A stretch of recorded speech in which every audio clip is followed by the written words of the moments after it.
ناظرین، گزشتہ ایک ساتھ میں ہم دجال کو ہر پہلو سے اس طرح کھول کھول کر سامنے لا چکے ہیں کہ جس کا انکار اب کسی کے لیے بھی ممکن نہیں رہا۔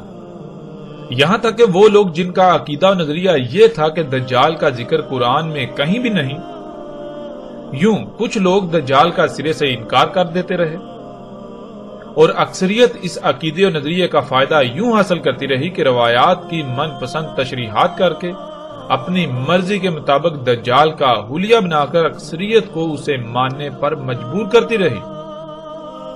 کوئی بھی ان کی منچاہی تشریحات و تعویلات کے خلاف چاہ کر بھی سوچ نہیں سکتا تھا۔ اگر کوئی ایسا کرنے کی جرات کرتا تو اس پر فتووں کی بوچھاڑ کر دی جاتی۔ لیکن اب ان دونوں طبقوں کی حقیقت بالکل کھل کر سامنے آ چکی ہے، کیونکہ ہم نے نہ صرف یہ بات ہر پہلو سے سامنے لائی کہ قرآن تو سارے کا سارا صرف دجال سے ہی متنبع کر رہا ہے اور قرآن سے دجال کو بالکل کھول کر رکھ دیا، بلکہ اس کے علاوہ روایات سے بھی دجال کو ہر پہلو سے کھول کھول کر رکھ دیا، جس سے نہ صرف قرآن کی غیر معمولی حقانیت کا کھل کر اظہار ہوتا ہے، بلکہ محمد رسول اللہ صلی اللہ علیہ وآلہ وسلم کی ایسے تصدیق ہوتی ہے کہ ان کی ذات پر اعتراضات اٹھانے والے منہ چھپانے کے قابل بھی نہ رہیں کہ آج کے حالات و واقعات کا 14 صدیاں قبل اس طرح کھول کھول کر ذکر کیا جیسے کوئی آنکھوں دیکھا حال بیان کر رہا ہو۔ موجودہ ایجادات یہ غیر معمولی امور جن کے بارے میں آج سے چند صدیاں قبل تصور کرنا بھی محال تھا، ان ایجادات و امور کے بارے میں جس طرح کھول کھول کر آج سے 14 صدیاں قبل بیان کر دیا تھا، یہ انتہائی غیر معمولی بات ہے۔ ایسا کوئی بھی عام شخص نہیں کر سکتا، وہ اس کا تصور تک بھی نہیں کر سکتا تھا۔ آج اگر محمد علیہ السلام کے بڑے سے بڑے دشمن کے سامنے بھی اس دعوت کو رکھا جائے، ان حقائق کو رکھا جائے کہ دیکھو محمد علیہ السلام نے آج جو کچھ ہو رہا ہے اس کے بارے میں اس وقت یعنی آج سے 14 صدیاں قبل کس طرح کھول کھول کر بیان کر دیا تھا جیسے کہ آنکھوں دیکھا حال ہو، تو ایسے شخص کے پاس سوائے محمد علیہ السلام کی تصدیق کے اور کوئی چارہ نہیں رہے گا۔ دنیا کا کوئی بھی شخص محمد علیہ السلام کی ذات پر یا قرآن پر انگلی تک نہیں اٹھا سکے گا۔ ناظرین، آج ایک بڑی تعداد میں ایسا طبقہ موجود ہے جو خود کو دین کا ٹھیکیدار سمجھتا اور کہلواتا ہے۔ وہ لوگ قرآن اور محمد رسول اللہ صلی اللہ علیہ وآلہ وسلم کے الفاظ کی روشنی میں اتنا سب کچھ واضح ہو جانے کے باوجود بھی ماننے کو تیار ہی نہیں، صرف اس لیے کہ ان کی دکانداریاں بند نہ ہو جائیں، اور جن اونچی اونچی مسندوں پر بیٹھ کر انسانیت کو دونوں ہاتھوں سے لوٹ رہے ہیں، ان کا استحصال کر رہے ہیں، دین کی خدمت کے نام پر عیاشیوں میں مصروف ہیں، جو اپنے ہاتھ سے ایک لقمہ بھی کما کر کھانا پسند نہیں کرتے، صرف اس لیے لوگوں کو حق سے روک رہے ہیں کہ کہیں ان کی دکانداری بند نہ ہو جائے، اور الٹا لوگ اس بارے میں سوالات نہ کرنا شروع ہو جائیں ان سے جن کے جوابات اس طبقے کے پاس نہیں ہیں۔ ان کے پاس دلیل ایک بھی نہیں سوائے جھوٹ اور دجل کی بنیاد پر محض ضد، حسد، بغض اور دشمنی میں طرح طرح کی سازشوں سے کام لے رہے ہیں، الفاظ کے ہیر پھیر سے اور طرح طرح سے لوگوں کو حق سے روکنے کے علاوہ اور کام نہیں ان کے پاس۔ لیکن ہم اس طبقے کو یہ بتا دیتے ہیں کہ ہم حق کو بالکل کھول کھول کر رکھیں گے، خواہ کچھ بھی ہو جائے، ہمیں اس کی پرواہ نہیں ہے۔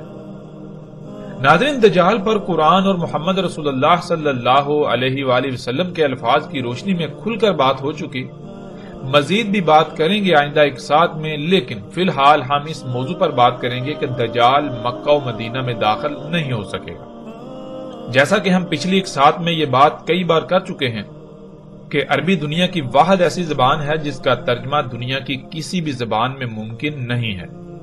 ترجمہ کہتے ہیں کسی بھی زبان کا دوسری زبان میں متبادل لفظ۔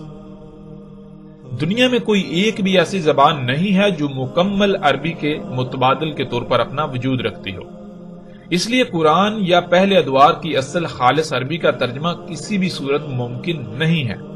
اگر ایسا کیا جائے گا تو اس سے سوائے گمراہی و جہالت کے کچھ ہاتھ نہیں آئے گا، اور دنیا و آخرت میں سوائے خسارے اور پچھتاوے کے کچھ حاصل نہیں ہوگا۔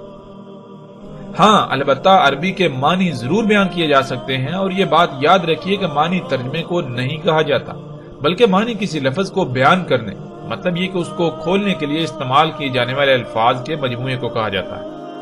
اور یہی وجہ ہے کہ اللہ سبحانہ و تعالیٰ نے قرآن کو عربی میں اتارا۔ عربی فطرت کی زبان ہے، نہ کہ محض الفاظ پر مشتمل ان چند سطور یا محاوروں کا نام ہے جس کی بنیاد پر انسان ایک دوسرے سے مخاطب ہوں، ان کو جانے پہچانے یا پھر زندگی گزارنے کے لیے ایک دوسرے سے بات کر سکیں۔ ایسا ہرگز نہیں ہے۔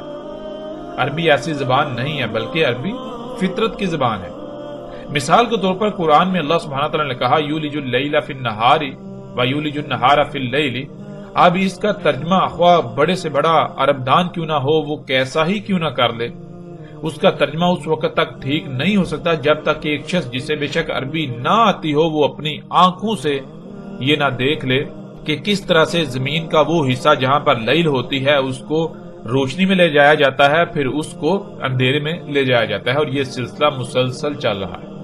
اب جو شخص بے شک اسے عربی نہ آتی ہو، وہ چائنیز بولتا ہو، جانتا ہو، عربی سے بالکل واقف نہ ہو، اگر وہ یہ منظر اپنی آنکھوں سے دیکھ لیتا ہے، یا اگر غور و فکر کر کے کائنات میں اللہ کی آیات میں غور و فکر کر کے یہ جان لیتا ہے کہ دن اور رات کس طرح ہو رہے ہیں، تو دنیا کا بڑے سے بڑا عرب دان بھی اس کے سامنے آ جائے، وہ یولج کو کچھ بھی معنی کرے، وہ معنی ناقابل قبول ہوں گے۔ اس کے برعکس وہی بات تسلیم کی جائے گی کہ جو ایک غیر عرب نے اپنی آنکھوں سے دیکھی، اپنے دل کی آنکھوں سے دیکھی، جس نے غور و فکر کیا اور اس کے اوپر حقیقت کھل گئی، اسے پتا چل گیا کہ یولجو کسے کہتے ہیں۔ بالکل اسی طرح ناظرین، جب تک آپ غور و فکر نہیں کریں گے اللہ کی آیات میں، کائنات میں غور و فکر نہیں کریں گے، تب تک آپ کے اوپر حقیقت واضح نہیں ہوگی۔ اگر آپ ترجمے کی بنیاد پر دین کو یا کسی بھی شے کو سمجھنے کی کوشش کریں گے تو تراجم آپ کو اصل نقطے یا حقیقت تک نہیں پہنچائیں گے، بلکہ حقیقت تک پہنچنے کے لیے لازم ہے کہ آپ غور و فکر کریں، اور اللہ سبحانہ تعالیٰ نے قرآن میں بار بار اسی کا حکم دیا کہ غور و فکر کرو، غور و فکر کرو، غور و فکر کرو۔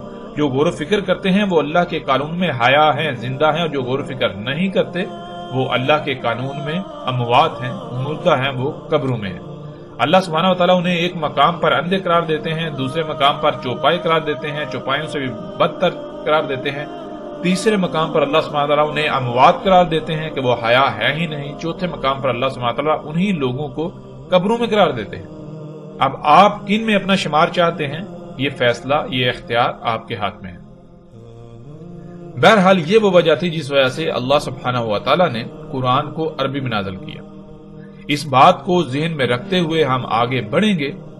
یہ بات ہم نے اس لیے کی کیونکہ جس موضوع پر ہم بات کرنے جا رہے ہیں اس پر بات کرنے سے پہلے اس بات کا ذہن میں ہونا بہت ضروری ہے۔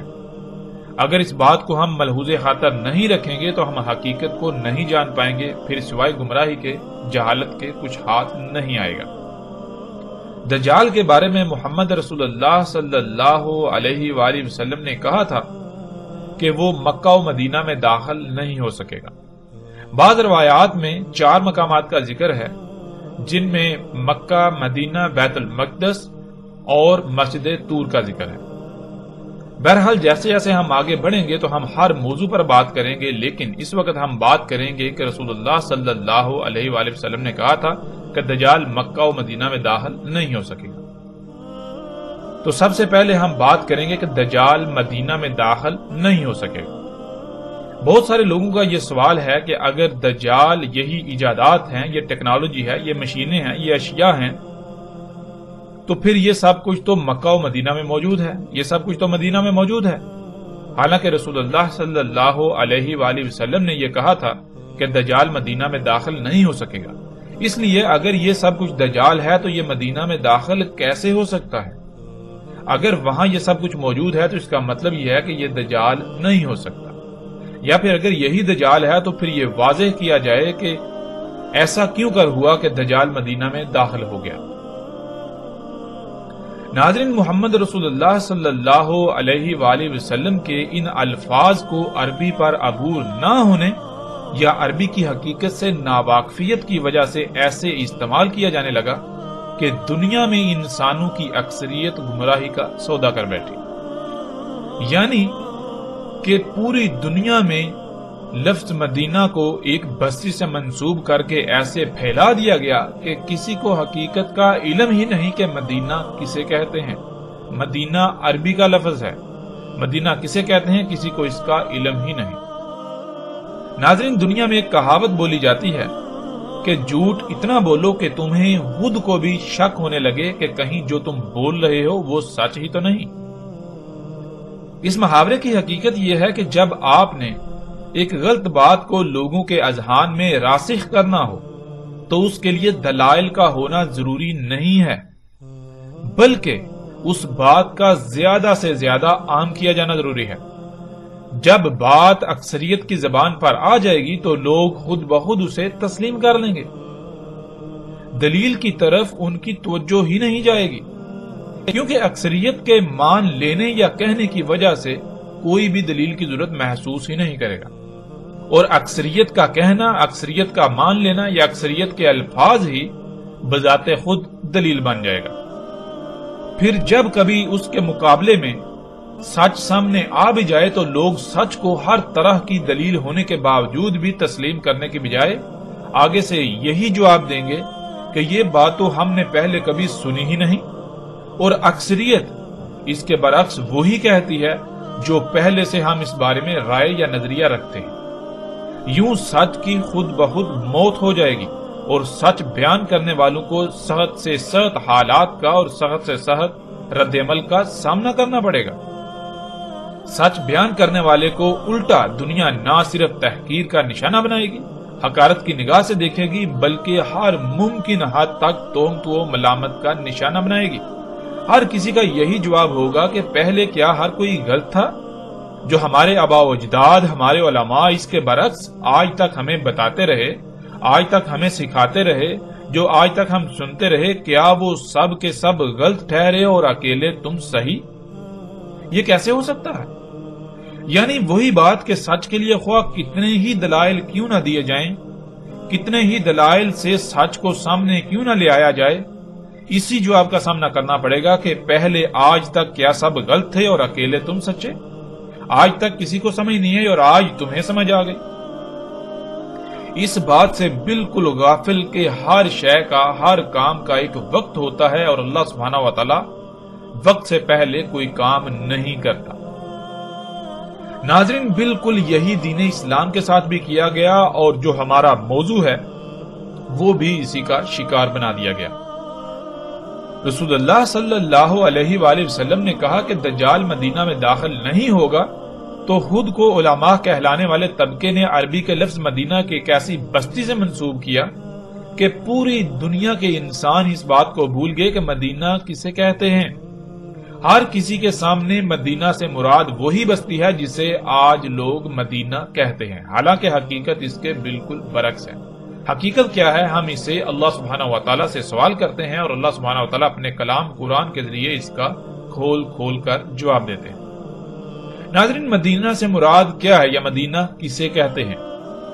جس بستی کو آج تک مدینہ بنا کر پیش کیا جاتا رہا، آیا کہ وہ واقعتاً مدینہ ہے، مدینہ تھی، یا پھر اس کی حقیقت کیا ہے، اس کا اصل نام کیا ہے، اس کو مدینہ کہا گیا تو کیوں کہا گیا، کب کہا گیا؟ ان تمام پہلوؤں پر بھی بات کریں گے، ہر لحاظ سے کھل کر تفصیل کے ساتھ۔ فی الحال ہم یہ جانتے ہیں کہ مدینہ کیا ہے۔ اللہ سبحانہ و تعالیٰ قرآن میں سورہ ذاریات کی اس آیت میں کہتے ہیں، اور ہر شے سے خلق کیا ہم نے اس کا جوڑا۔ اس قانون کے مطابق لفظ مدینہ کا بھی اللہ سبحانہ و تعالیٰ نے جوڑا بنایا، جو کہ اس کی ضد کریا ہے، اور قرآن میں یہ لفظ بکثرت استعمال ہوا ہے۔ آتے ہیں ناظرین لفظ مدینہ کی طرف۔ لفظ مدینہ عربی کا لفظ ہے جو مجموعی طور پر 3 الفاظ کا مجموعہ ہے، جن میں سے 2 الفاظ 2 حروف ہیں اور ایک لفظ 3 حروف پر مشتمل ہے۔ پہلا لفظ جو کہ ایک حرف ہے وہ میم، دوسرا دین، تیسرا تے یا ساکت ہے۔ ان تینوں کو جب ملایا جائے تو لفظ مدینہ وجود میں آئے گا۔ عربی کے اصول کے مطابق اس لفظ کے آخر میں آنے والا حرف تے ہے کی آواز دے گا بشرطے کہ اس کے آگے کسی دوسرے لفظ کا استعمال نہ ہو، یعنی یہ لفظ آگے کسی دوسرے لفظ سے نہ جڑ رہا ہو۔ یعنی اگر تے کسی ایسے لفظ کے آخر میں استعمال کیا جائے جس کے آگے کوئی دوسرا لفظ نہ ہو تو تے ساکت ہو جائے گی، یوں پیچھے محض ہے رہ جائے گی اور اسی کی آواز دے گی۔ جیسے مثال کے طور پر صرف اسی لفظ کو لے لیں، لفظ مدینہ یا المدینہ، جب اس کو لکھا جائے گا تو اس کو اس طرح لکھا جائے گا جیسے آپ سکرین پر دیکھ رہے ہیں، یعنی اس کے آخر میں تے کو لکھا جائے گا، لیکن جب اس کو پڑھا جائے گا تو تے ساکت ہو جائے گی، صرف ہے کی آواز سے پڑھا جائے گا۔ جب اسے پڑھا جائے گا تو تے ہے کی آواز دے گی، اور اگر آگے کسی دوسرے لفظ کے ساتھ جڑ رہا ہو تو پھر تے ساکت نہیں بلکہ تے ہی پڑھا جائے گا۔ مثال کے طور پر جیسے آپ سکرین پر دیکھ رہے ہیں لفظ مدینہ المکرمہ، یعنی کہ لفظ مدینہ اس کے آگے ایک ساتھ دوسرا لفظ جڑ گیا المکرمہ، تو اب تے جو ہے وہ ساکت نہیں ہوگی بلکہ تے ہی پڑھی جائے گی۔ اب آتے ہیں لفظ مدینہ کے معنی کی طرف۔ جیسا کہ ہم پہلے ہی بیان کر چکے ہیں کہ لفظ مدینہ میم، دین اور تے یا ساکت تے یعنی ہے سے مل کر بنا ہے، تو اس میں اصل لفظ دین ہے۔ یوں سب سے پہلے ہم پر فرض ہے کہ اس لفظ کو سمجھیں، ورنہ ہم لفظ مدینہ کو نہیں سمجھ پائیں گے۔ ناظرین، عربی کا یہ اصول ہے کہ جب بھی کسی لفظ کے شروع میں میم استعمال ہوتا ہے، اگر وہ لفظ کے اصل حروف میں سے نہیں ہے، یعنی الگ سے ساتھ میں استعمال کیا گیا ہے، الگ سے ساتھ میں جڑ رہا ہے، تو میم موجودگی کے اظہار کے لیے استعمال ہوتا ہے۔ یعنی جب بھی کسی لفظ کے شروع میں میم استعمال ہوتا ہے تو میم موجودگی کے، کسی شے کی موجودگی کے اظہار کے لیے استعمال کیا جاتا ہے۔ میم کسی شے کی موجودگی کا اظہار کرتا ہے، پھر آگے اصل لفظ آ جاتا ہے۔ پھر اسی طرح عربی کا اصول ہے کہ ہے جو ہے وہ اشارے کے لیے استعمال ہوتا ہے، ہے کا جو حرف ہے وہ اشارے کے لیے استعمال ہوتا ہے، اور تے جو ہے وہ براہ راست جو عوامل ہوتے ہیں ان کے لیے استعمال ہوتا ہے، یعنی کہ وہ کون سی شے ہے جس کی طرف اشارہ کیا جا رہا ہے، براہ راست جب اس کا ذکر کرنا ہو تو ہے نہیں بلکہ تے کا استعمال ہوگا۔ تو ناظرین، اس لفظ میں جو اصل لفظ ہے دین۔ دین کے شروع میں میم استعمال ہوا اور اس کے آخر میں ہے استعمال ہوا۔ میم کسی بھی لفظ کے جب شروع میں استعمال ہوتا ہے تو میم موجودگی کا اظہار کرتا ہے۔ اب میم سے مراد کیا ہے؟ میم سے مراد ہے موجودگی کا اظہار، یعنی کچھ موجود ہے۔ کیا موجود ہے؟ آگے لفظ آ جاتا ہے دین۔ جب ان دونوں الفاظ کو ملایا جائے گا تو لفظ بنے گا مدین۔ مدین کے معنی بنیں گے کہ دین موجود ہے۔ اب دین کہاں موجود ہے اس طرف اشارہ کرنا ضروری ہے، یعنی اب سوال یہ پیدا ہوتا ہے کہ دین کہاں موجود ہے؟ تو جہاں دین موجود ہے اس طرف اشارہ کرنے کے لیے آگے ہے کا استعمال کیا جاتا ہے، یعنی آگے ہے جب آئے گی تو یہ لفظ بن جائے گا مدینہ، یعنی کسی طرف اشارہ کیا جا رہا ہے اور کہا جا رہا ہے کہ یہاں دین موجود ہے۔ اب وہ کون سی جگہ ہے، کون سا خطہ ہے، اگر اس کا نام بتانا ہے یعنی براہ راست اس کا ذکر کرنا ہے تو ہے کی بجائے تے کا استعمال ہوگا، یعنی پھر مدینہ نہیں بلکہ مدینہ المکرمہ یا مدینہ آگے جو بھی وہ ہوگا اس کا نام استعمال کیا جائے گا۔ اگر نام موجود نہیں ہے تو پھر محض اشارے کے لیے تے نہیں بلکہ ہے استعمال کیا جائے گا۔ اب ناظرین، ہم پر سب سے پہلے یہ فرض ہے کہ ہم لفظ دین کو سمجھیں۔ جب تک ہم لفظ دین کو نہیں سمجھ سکیں گے تب تک ہم مدینہ کو نہیں سمجھ سکیں گے۔ دین کیا ہے؟ جب بھی کسی سے سوال کیا جائے تو فوراً یہی جواب ملے گا کہ دین اسلام ہے۔ اور اسلام کیا ہے؟ اس کے لیے پوری دنیا میں پھر انسانوں کے نزدیک ایک خاص نظریہ ہے، ایک عقیدہ ہے کہ باقی مذاہب کی طرح ایک دائرہ ہے جس میں ایک کلمے کے اقرار سے داخل ہونے کا رستہ ہے اور باہر نکلنے کا کوئی رستہ نہیں، یعنی آج پوری دنیا جسے اسلام کا نام دیتی ہے اور پکارتی ہے۔ ہم اس پر تو فی الحال بات نہیں کریں گے، گزشتہ ایک ساتھ میں بھی اس پر مختصراً بات ہو چکی، بلکہ ہم لوگوں کے ان عقائد و نظریات کو ایک طرف رکھتے ہوئے اللہ سبحانہ وتعالیٰ سے اس کا سوال کریں گے اور اللہ سبحانہ وتعالیٰ اپنے کلام قرآن سے اس کا کھل کر جواب دیں گے۔ جب ہم اللہ سبحانہ و تعالیٰ سے یہ سوال کریں کہ دین کیا ہے تو اللہ سبحانہ و تعالیٰ قرآن میں بالکل صراحت کے ساتھ اس بات کا جواب دے دیتے ہیں کہ دین کیا ہے۔ سورہ روم کی آیت نمبر 30 میں اللہ سبحانہ و تعالیٰ کہتے ہیں پس قائم ہو جا، پس قائم کر اپنے روح کو، تیرا جو روح ہے اسے ہر طرف سے کاٹ کر، تیرا جو روح ہے اسے ہر طرف سے کاٹ کر، ہر طرف سے کاٹ کر بالکل یکسو یک روح ہو جا دین کے لیے، یک روح ہو کر دین کے لیے قائم ہو جا۔ پھر دین کیا ہے؟ اللہ سبحانہ و تعالیٰ اس کا جواب دیتے ہیں فطرت اللہ، اللہ کی فطرت تھی۔ دین کیا ہے؟ دین وہ فطرت تھی، اللہ کی فطرت۔ کون سی فطرت؟ اس کا بھی اللہ سبحانہ و تعالیٰ آگے جواب دیتے ہیں اللاتی فطر الناس علیہا، وہ فطرت جس پر اللہ سبحانہ و تعالیٰ نے انسانوں کو فاطر کیا۔ یعنی کہ فطرت کیا ہے؟ فطرت کو اگر جاننا ہے تو غور کرو، پیچھے جاؤ، جب انسانوں کی بنیاد رکھی، جب انسانوں کو دنیا میں لے کر آئے تو اس وقت دنیا کس حالت میں تھی، دنیا میں کیا تھا، کیسا تھا۔ یعنی کہ فطرت کہتے ہیں جس طرح جیسا اللہ سبحانہ و تعالیٰ نے خلق کیا بغیر کسی رائے برابر بھی تبدیلی کے، بالکل ویسے کا ویسا۔ جیسے اللہ سبحانہ و تعالیٰ نے انسانوں کو خلق کیا، تمام مخلوقات کو خلق کیا، جیسی ضروریات اللہ سبحانہ و تعالیٰ نے خلق کی تھیں ان میں کسی قسم کی کوئی بھی رد و بدل نہ ہو، ویسے کی ویسے ہی رہنے دی جائیں، ویسے کی ویسے ہی ہوں، اور انہی سے اپنی ضروریات کو پورا کیا جائے، انہی پر ڈٹا جائے، انہی پر توکل کیا جائے۔ یہ ہے فطرت، یہ ہے دین۔ پھر آگے اللہ سبحانہ وتعالی کہتے ہیں لا تبدیل لخالق اللہ، کہ نہیں ہے تبدیلی، تبدیلی کی متحمل ہے ہی نہیں اللہ کی خلق، اللہ کی خلق کے لیے تبدیلی ہے ہی نہیں، یعنی اللہ سبحانہ وتعالی نے اپنی خلق کے لیے تبدیلی رکھی نہیں۔ جیسا اللہ سبحانہ وتعالی نے خلق کر دیا، اگر اس میں رائے برابر بھی تبدیلی کی جائے گی تو پھر خرابیاں ہوں گی، جس کے پھر رد عمل میں تباہیوں کا سامنا کرنا پڑے گا، سب کچھ درہم برہم ہو جائے گا۔ پھر آگے اللہ سبحانہ وتعالی کہتے ہیں ذالک دین القیم ولکن اکثر الناس لا یعلمون، وہ تھا دین، وہ ہے دین کہ جس پر قائم ہونا ہے۔ یعنی دین کیا ہے؟ دین یہ ہے کہ ہر طرف سے کٹ کر فطرت کے اوپر قائم ہونا ہے، فطرت کے اوپر کوئی مصنوعی شے نہیں ہونی چاہیے، اللہ کی مخلوقات میں چھیڑ چھاڑ نہیں کرنی، جیسا اللہ سبحانہ وتعالی نے خلق کیا ویسا ہی ہونا چاہیے۔ جو اللہ تعالیٰ نے آپ کی حد لگا دی، جو دائرہ لگا دیا، جیسے باقی مخلوقات اپنے اپنے مقام، اپنے اپنے دائرے کے اندر رہتی ہوئی اپنی اپنی ذمہ داری کو پورا کر رہی ہیں، بالکل اسی طرح تم نے بھی سب کچھ ویسے کا ویسے رہنے دینا ہے۔ جو اللہ سبحانہ وتعالی نے تمہارے لیے دائرہ لگایا، جو مقام رکھا، اسی مقام پر رہتے ہوئے، اسی دائرے میں رہتے ہوئے اپنی ذمہ داری کو پورا کرنا ہے اور زندگی گزارنی ہے، یہ ہے دین۔ اور اللہ سبحانہ وتعالی کہتے ہیں انسانوں کی اکثریت جو بھولے ہوئے ہیں، یہ جو انسان ہیں، ان کی اکثریت کو اس کا علم ہی نہیں۔ کیوں؟ اس کا بھی اللہ سبحانہ وتعالی جواب دے دیتے ہیں۔ جب لفظ یعلمون، لا یعلمون کہتے ہیں تو پیچھے جو یا استعمال ہوتا ہے، اس کا معنی کیا ہے؟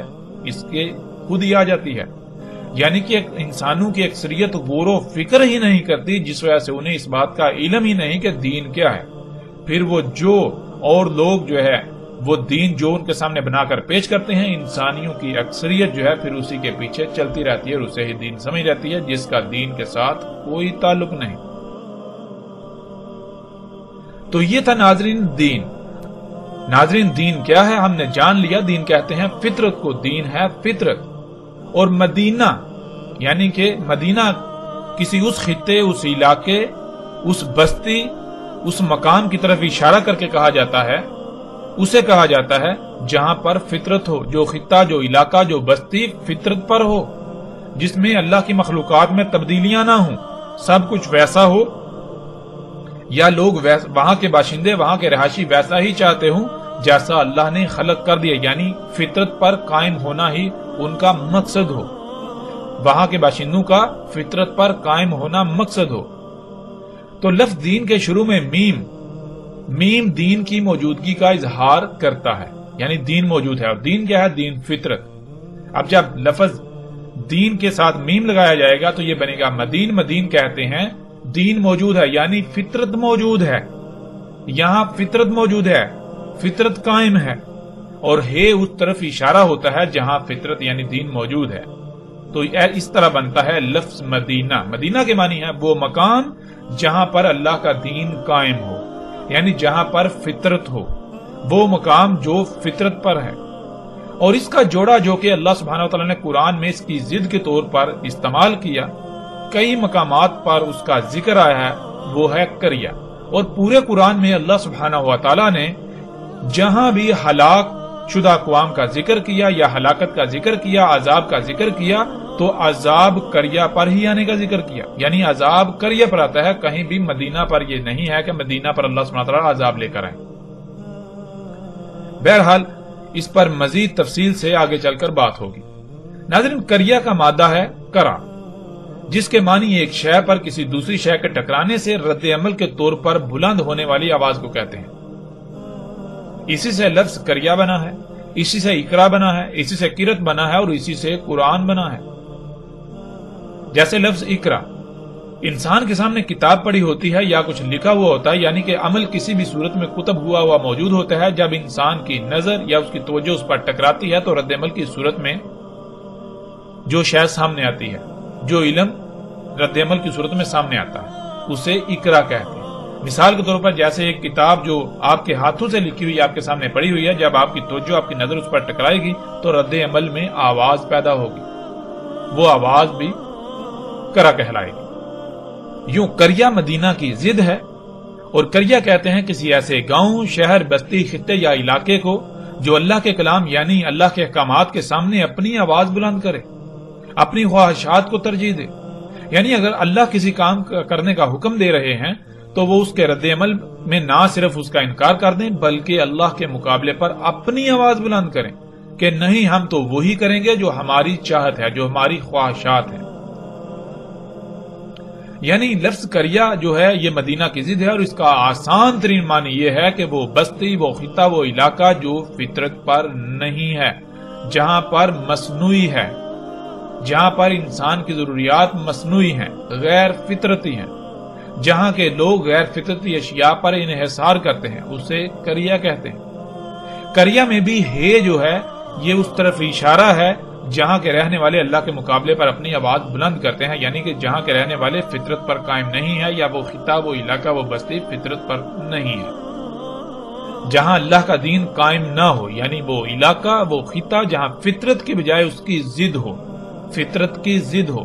فطرت کی ضد کیا ہے؟ مصنوعی اشیاء، اللہ کی مخلوقات میں تبدیلی کی ہوئی اشیاء، جو اللہ کی خلق ہے وہ تبدیل شدہ، اللہ کی مخلوقات ہوں لیکن تبدیل شدہ، ان میں تبدیلیاں کی ہوئی۔ وہاں وہ جو مقام ہوگا، وہ جو بستی، وہ علاقہ، وہ خطہ، وہ جو شہر ہوں گے، وہ جو سوسائٹیاں، معاشرے ہوں گے، انہیں عربی میں قریہ کہا جاتا ہے۔ اور مدینہ وہ علاقہ، وہ خطہ، وہ بستی جہاں پر فطرت ہو۔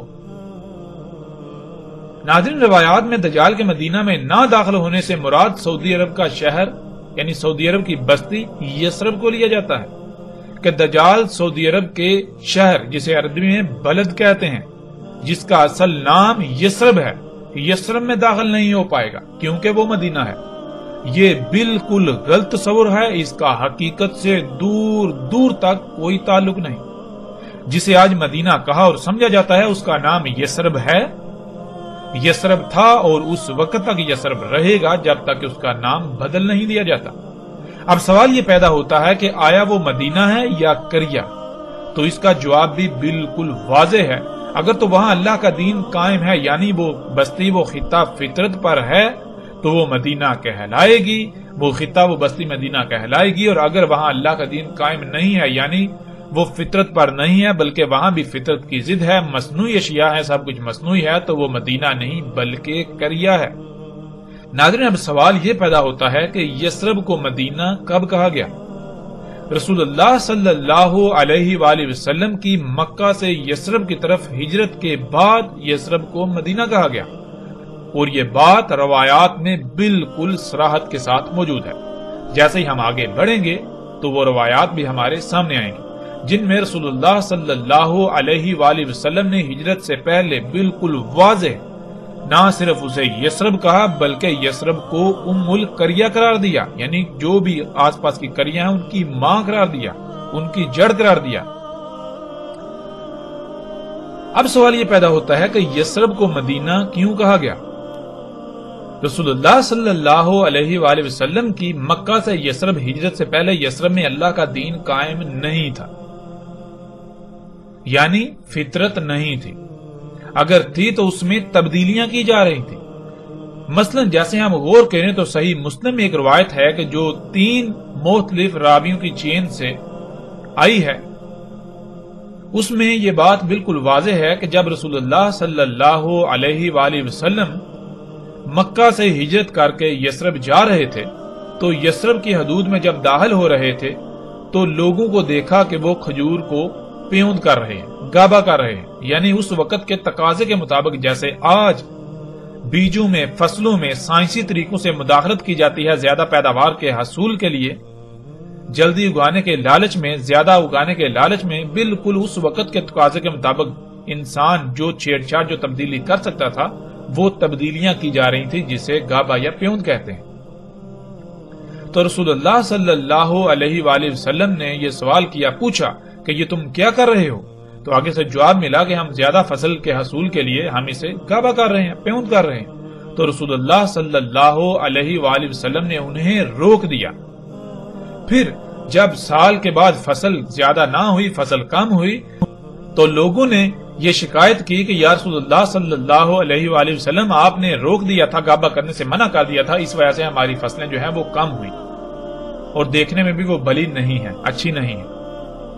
تو جواباً رسول اللہ صلی اللہ علیہ وآلہ وسلم نے کہا کہ تم دنیاوی امور کے بارے میں علم رکھتے ہو، میں دین کا علم رکھتا ہوں۔ اب اس سے مراد یہ لے لیا گیا، یہ جو علماء ہیں یا یہ جو طبقہ ہے انہوں نے اس سے مراد یہ لے لیا کہ دین الگ شے ہے اور دنیا الگ شے ہے، اور دنیاوی امور جو ہیں ان میں جو جی چاہیں کریں، ان میں کوئی روک ٹوک نہیں، اور دین جو ہے اس میں چھیڑ چھاڑ نہیں کی جا سکتی، ان میں تبدیلی نہیں کی جا سکتی، اس میں اپنی مرضی نہیں کی جا سکتی۔ اور دین کسے کہتے ہیں؟ جس کا دین کے ساتھ کوئی تعلق نہیں۔ حالانکہ حقیقت کیا ہے ناظرین؟ جب آپ غور کریں تو حقیقت آپ کے بالکل سامنے آ جائے گی۔ حقیقت کیا ہے کہ آپ غور کریں کہ جب محمد رسول اللہ صلی اللہ علیہ وآلہ وسلم مکہ سے یثرب جا رہے ہیں اور انہوں نے جب دیکھا یثرب میں کہ کھجوروں کو پیوند کیا جا رہا ہے، تو کیا رسول اللہ صلی اللہ علیہ وآلہ وسلم کو یہ نہیں علم تھا کہ یہ کیا جا رہا ہے؟ کیا وہ سب کچھ مکہ کے اندر نہیں ہو رہا تھا؟ مشرکین مکہ اپنی کھجوروں کو پیوند نہیں کرتے تھے؟ کیا مکہ کے اندر کھجوروں کے باغات نہیں تھے؟ مکہ کے اندر بھی کھجوروں کے باغات تھے۔ وہاں وسیع پیمانے پر نہ صرف کھجوروں کے باغات تھے بلکہ ان کو پیوند بھی کیا جاتا تھا، ان کو گابا کیا جاتا تھا، ان میں مداخلت کی جاتی تھی۔ لیکن وہاں محمد علیہ السلام نے ان کو نہیں روکا۔ کیوں؟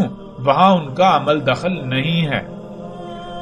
رسول اللہ صلی اللہ علیہ وآلہ وسلم کو علم ہے گابا کیا ہوتا ہے، ان کو پتا ہے، علم ہے کہ یہ اللہ کی خلق میں تبدیلی کی جا رہی ہے، چھیڑ چھاڑ کی جا رہی ہے، مداخلت کی جا رہی ہے۔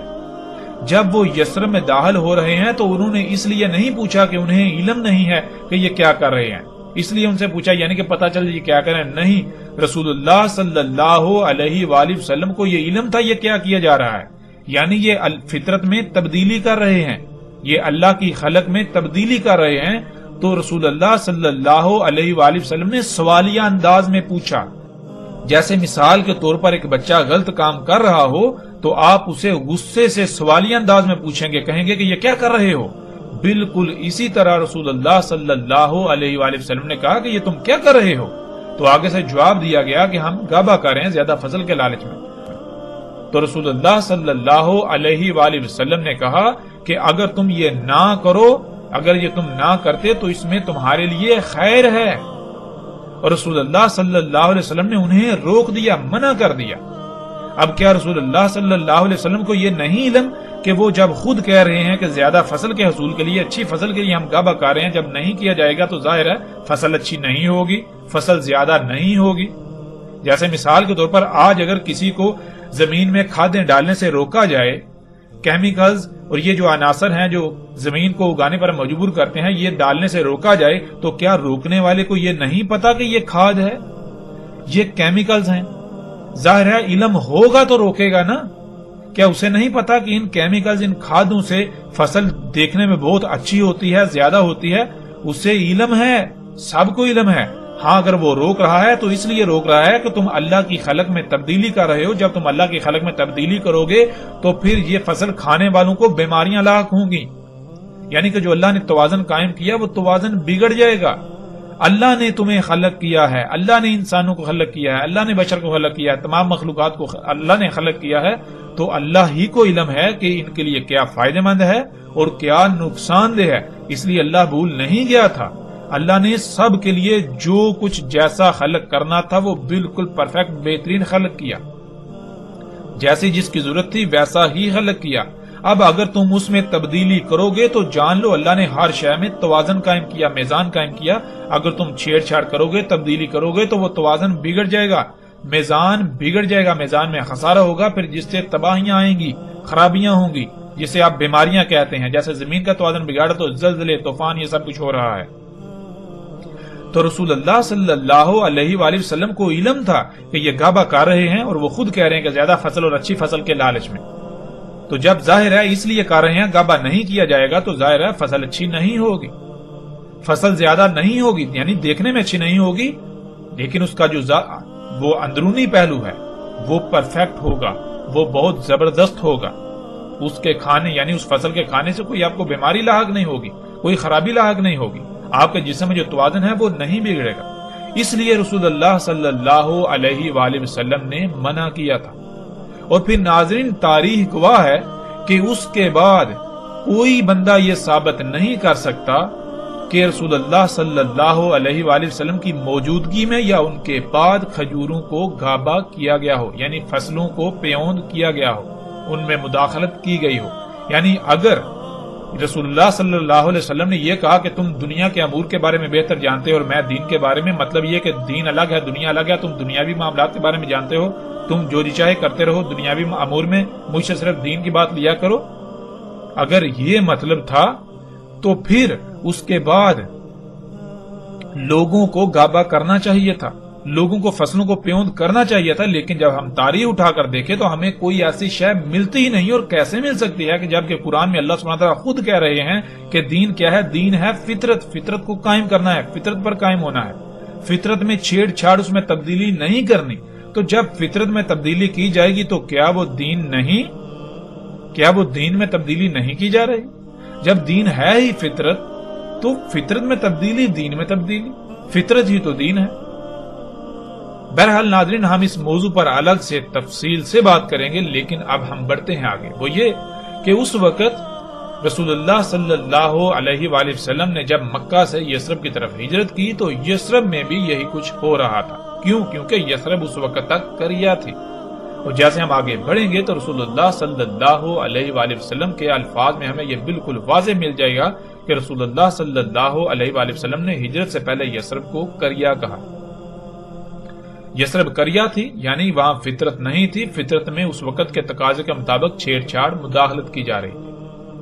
اور جب رسول اللہ صلی اللہ علیہ وآلہ وسلم نے وہاں ہجرت کر کے چلے گئے، یعنی وہاں دین قائم ہو گیا، یعنی لوگوں کو فطرت میں چھیڑ چھاڑ سے روک دیا، وہاں فطرت ہر طرح یعنی فطرت قائم ہو گئی، ہر لوگ فطرت پر قائم ہو گئے، وہاں فطرت ہی تھی، تو تب اسے مدینہ کہا گیا. لیکن اس کا مطلب ہرگز یہ نہیں ہے کہ اس کا نام تبدیل کر دیا گیا، بلکہ اس کا نام جو تھا وہی ہے اور اس وقت تک رہے گا جب تک اس کا نام تبدیل نہیں کیا جاتا. یعنی کہ اس کا نام یثرب ہے، یثرب تھا، یثرب ہے اور یثرب اس وقت تک رہے گا جب تک کہ یثرب تبدیل نہیں کیا دیا جاتا. ناظرین مدینہ یا قریہ یہ نام نہیں ہے بلکہ یہ اسما ہے. اسے ہم ایک مثال سے سمجھ لیتے ہیں. مثال کے طور پر آپ کا ایک بیٹا ہو، بھائی ہو، یا آپ کا کوئی عزیز رشتہ دار ہو جس کا نام عمران ہو.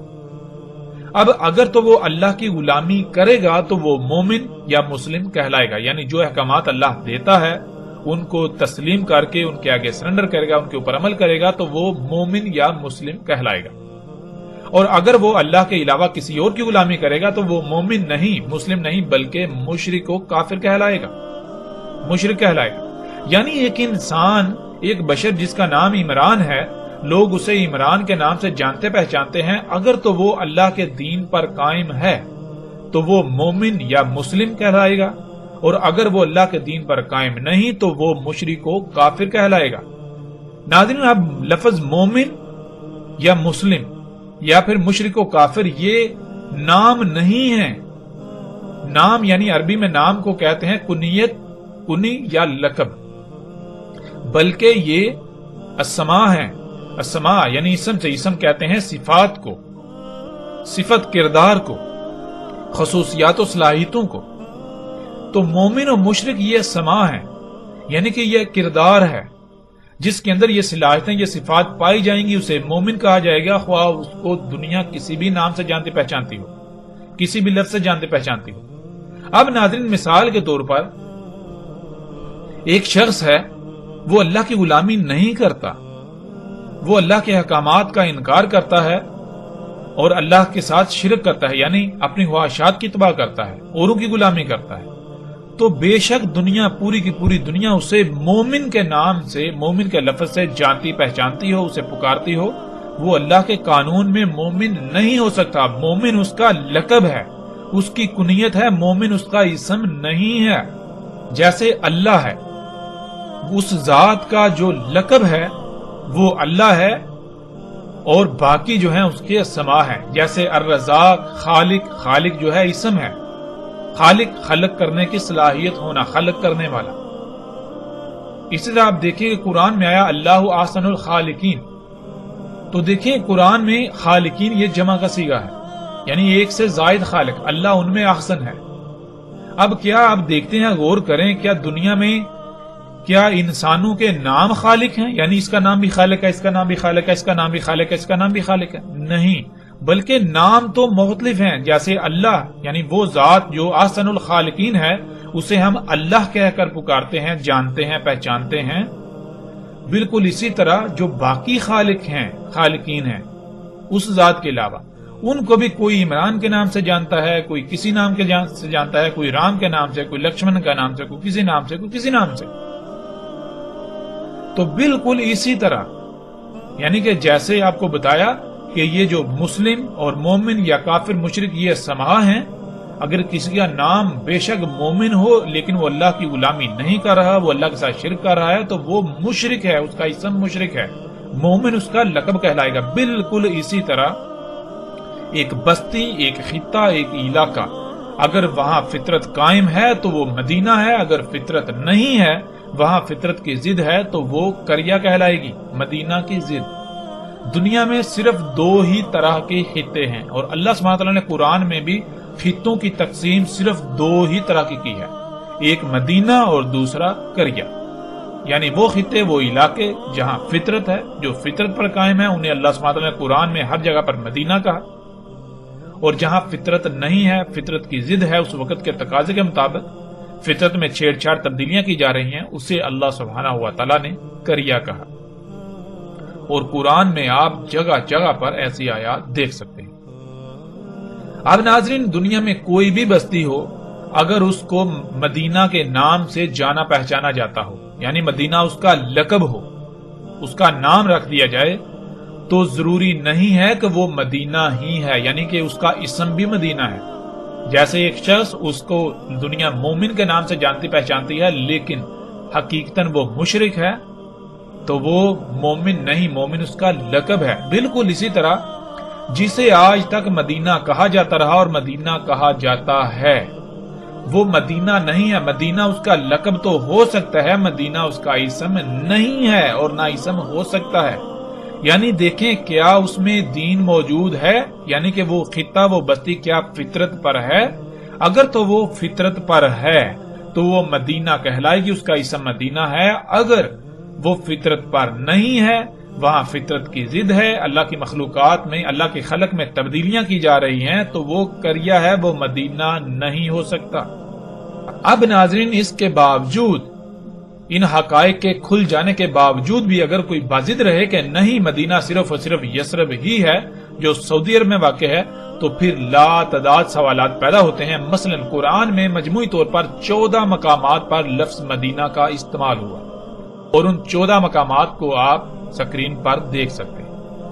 ان میں سورہ الاعراف کی آیت نمبر 123، سورہ توبہ کی آیت 110، سورہ توبہ کی آیت 120، سورہ یوسف کی آیت نمبر 30، سورہ الحجر کی آیت نمبر 67، سورہ الکہف کی آیت 19، سورہ الکہف کی آیت 82، سورہ نمل کی آیت نمبر 48، سورہ القصص کی آیت 15، سورہ القصص کی آیت 18، سورہ القصص کی آیت 20، سورہ الاحزاب کی آیت 60 اور سورہ المنافقون کی آیت نمبر 8 شامل ہے۔ ان تمام آیات کو آپ دیکھیں تو ان میں اللہ سبحانہ و تعالی نے لفظ مدینہ کا استعمال کیا ہے۔ ویسے تو ہم ان 14 کے 14 مقامات پر بات کر سکتے ہیں، لیکن اس سے ایک تو موضوع وسیع ہو جائے گا اور دوسری بات یہ کہ سب مقامات پر بات کرنے کی ضرورت ہی نہیں ہے۔ اس لیے ہم صرف ان چند مقامات پر بات کریں گے جو نہ صرف ہمارے موضوع کا احاطہ کریں بلکہ حق بالکل کھل کر سامنے آ جائے۔